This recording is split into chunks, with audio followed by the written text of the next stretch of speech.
நம்ம இன்றைக்கி பார்த்துக்கிட்டு இருக்கிறது பாரம்பரிய வைத்தியம். பாரம்பரிய வைத்தியத்தில் காயத்துக்கான மருந்து. காயம் ஏன் வருது? ஓடும்போது தடுமாறி விழுகிறது, இருசக்கர வாகனத்திலேருந்து தவறி கீழே விழுந்து அடிபட்டு காயமாயிரும், இன்றைக்கி மாடு குத்தி காயமாயிரும், ஜல்லிக்கட்டுக்கு போனவங்க வேடிக்கை பார்த்தவங்க மேலேருந்து கீழே விழுந்துருவாங்க. இந்த மாதிரி நிறையா இருக்குது. எந்த காயமாக இருந்தாலும் அதுக்கான மருந்து. முக்கியமாக அதில் கிராம்பு, கொளிஞ்சி, ஜாதிக்காய், சின்ன வெங்காயம், இதெல்லாம் கூட்டு கலவையாக சேர்ந்து இப்போ நம்ம மருந்தாக தயாரிக்க போகிறோம்.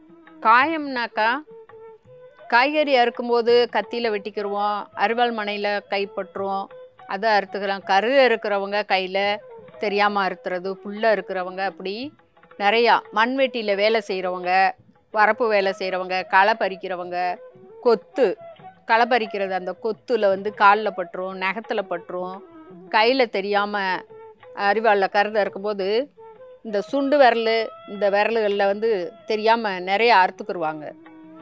அந்த மாதிரி இப்போ கருதறுப்பு டயங்கள், அந்த மக்காச்சோளம் ஒடிக்கிறது, கருது, இதெல்லாம் நிறையா, சோளக்கருது, கம்மங்கருது, இதெல்லாம் கிராமப்புறத்தில் நிறையா அறுப்பாங்க.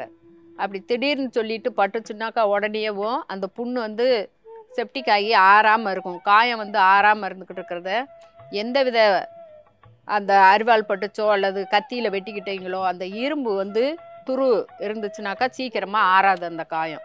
அந்த காயம் ஆறுறதுக்கான மருந்து தயாரிக்கும் முறையை பற்றி பார்க்கலாம்.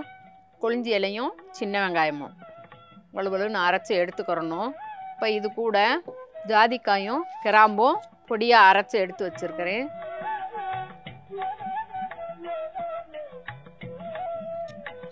இந்த இடத்துல காயம் ஆறாமல் புளிப்புண்ணாக இருந்துக்கிட்டு வேதனை கொடுத்துக்கிட்டு இருக்குது அப்படின்னாக்கா அந்த இடத்துல ஒரு பஞ்சில் எடுத்து வச்சு நல்ல புண்ணு மேலே வச்சு காட்டன் துணி வச்சு கட்டி விட்டுருங்க. பகல் முழுதும் கட்டி விட்டுட்டு இரவு நேரத்தில் கலத்தி விட்டுட்டு ரேசாக வெண்ணி வச்சு கழுவி விட்டுருங்க.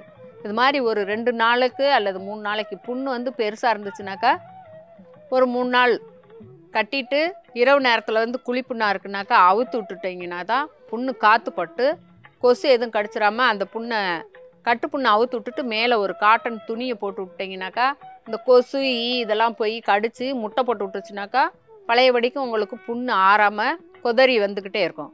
அந்த மாதிரி நீங்கள் இரவு நேரத்தில் சும்மா மட்டும் காட்டன் துணியை போட்டு பொத்தி வச்சுருங்க. பகல் நேரத்தில் நல்லா முழுதும் கட்டி வச்சுருந்தீங்கனாக்கா சீக்கிரமாக உங்களுக்கு அந்த அரிவாள் வெட்டுப்பட்ட காயம் சீக்கிரமாக ஆறிடும். காயத்துக்கான மருந்து ஜாதிக்காய், சின்ன வெங்காயம், கொளிஞ்சி இலை, கிராம்பு, இதெல்லாம் கூட்டு கலவையாக மருந்து அரைச்சி எடுத்துருக்காங்க.